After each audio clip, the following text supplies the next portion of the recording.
Assalamualaikum warahmatullahi wabarakatuh. Di sini saya akan menjelaskan materi tentang sejarah peradaban Islam di Andalusia. Sejarah peradaban Islam di Andalusia dimulai pada abad ke-8 Masehi ketika wilayah ini ditaklukkan oleh pasukan Muslim yang dipimpin oleh Tariq bin Ziyad pada tahun 711 Masehi. Setelah penaklukan ini, Andalusia menjadi bagian dari kekhalifahan Umayyah yang menetap di Damaskus atau Suriah. Namun pada abad ke-10, kekhalifahan tersebut mengalami perpecahan dan kekuatan Islam di Andalusia berpindah ke tangan dinasti-dinasti berbeda yang saling bersaing. Adapun puncak kejayaan peradaban Islam di Andalusia terjadi pada masa kekuasaan dinasti Umayyah Cordoba yang didirikan oleh Abdurrahman III pada abad ke-10. Pada masa ini, Cordoba menjadi salah satu kota terbesar dan paling maju di Eropa dengan populasi lebih dari 1,5 juta jiwa. Kekuasaan Umayyah Cordoba meluas hingga mencakup sebagian besar semenanjung Liberia. Selama masa kekuasaan Umayyah Cordoba, Andalusia menjadi pusat kegiatan intelektual dan kebudayaan yang penting. Kota Cordoba juga sendiri memiliki lebih dari 70 perpustakaan dan berbagai institusi pendidikan. Mereka memiliki universitas terkenal seperti Universitas Al-Qarawiyyin di Fez atau Maroko. Di bawah pemerintahan Umayyah Cordoba, masyarakat Muslim, Kristen, dan Yahudi hidup berdampingan secara relatif harmonis. Banyak cendekiawan Muslim, Kristen, dan Yahudi berkontribusi dalam bidang ilmu pengetahuan, seni, sastra, dan arsitektur. Banyak karya tulis dan teks-teks penting dari dunia kuno diterjemahkan ke dalam bahasa Arab, yang kemudian mempengaruhi perkembangan pengetahuan di dunia.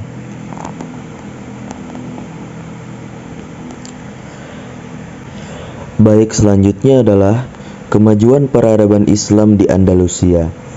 Kemajuan Islam di Andalusia sangat menonjol dalam berbagai bidang, baik dalam bidang intelektual yang menyebabkan kebangkitan Eropa saat ini.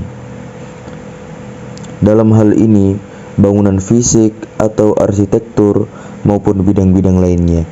Puncak kemajuan peradaban Islam di Andalusia berdampak bagi kemajuan peradaban Eropa.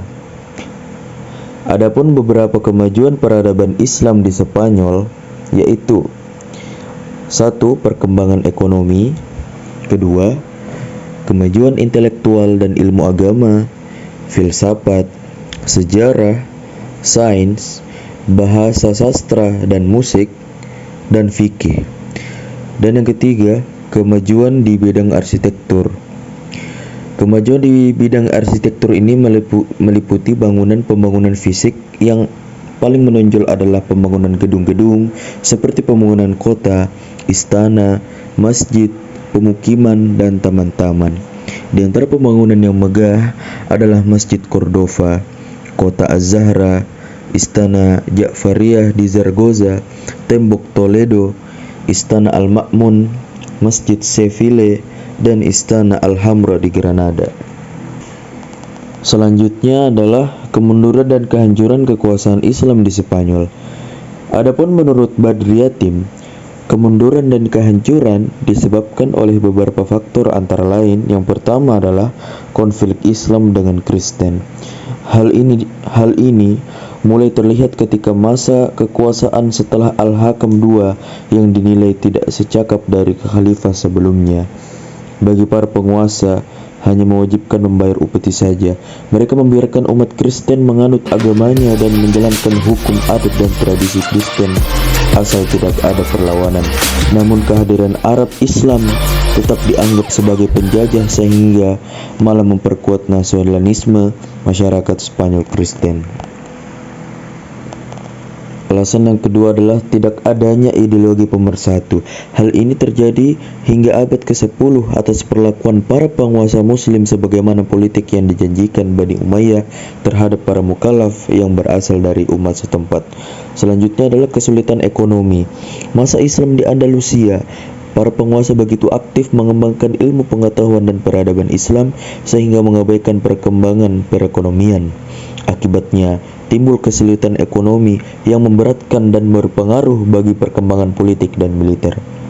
Selanjutnya, tidak jelasnya sistem peralihan kekuasaan. Kekuasaan merupakan hal yang menjadi perebutan di antara ahli waris pada saat itu. Dan yang terakhir adalah keterpencilan. Spanyol seperti negeri terpencil dari dunia Islam yang lain dan selalu berjuang sendirian tanpa mendapatkan bantuan kecuali dari Afrika Utara. Mungkin ini saja yang bisa saya sampaikan. Kurang dan lebihnya mohon maaf. Wabillahi taufiq wal hidayah. Assalamualaikum warahmatullahi wabarakatuh.